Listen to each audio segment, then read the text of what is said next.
জয় তারা, জয় জয় তারা, জয় মা তারা। আজকে শুনুন,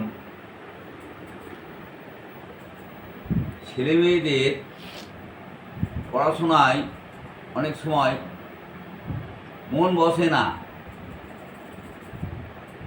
চঞ্চলতা সৃষ্টি হয়।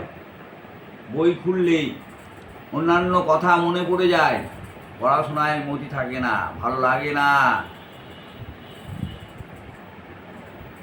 সেই ক্ষেত্রে কী করবেন? আপনি অনেক প্রাইভেট টিউটর দিয়েছেন, কিন্তু তবুও হচ্ছে না।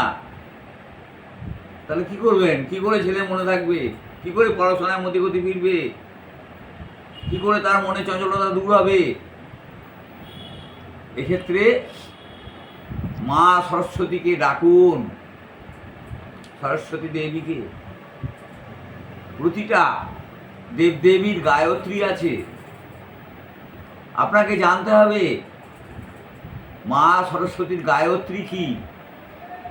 আমি বলছি, শুনুন। ওম বাগদেবৈ বিদ্মহে কামরাজায় ধীমহি তন্নো দেবী প্রচোদয়াৎ। এটা হচ্ছে মা সরস্বতীর গায়ত্রী। এই গায়ত্রী মন্ত্র ধরে তিনটে অপরাজিতা পুষ্প এনে সেই অপরাজিতা পুষ্পতে রক্তচন্দন মাখিয়ে আপনি আপনার ছেলেও বা আপনার ছেলেই হোক আর মেয়েই হোক, যার উদ্দেশ্যে আপনি মাকে এই তিনটে অপরাজিতা পুষ্প দান করবেন,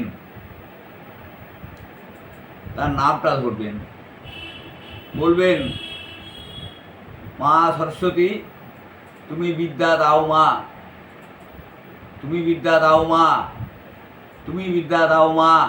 আমার ছেলেকে তুমি বিদ্যা দাও, বা আমার কন্যাকে বা মেয়েকে তুমি বিদ্যা দাও মা। চাইবেন মার কাছে, মা বিদ্যা দেবে।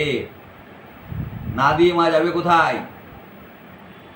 প্রতিদিন করুন না, বেশ কিছুদিন ধরে করুন, ভুলে যাবেন না। হচ্ছে না বলে ছেড়ে দেবেন না, ধরে রাখুন, মাকে ধরে রাখুন। মা নিশ্চয়ই বিদ্যা দিবে। এক সময় দেখবেন আপনার ছেলে পড়াশোনায় খুব ভালো হয়ে গেছে।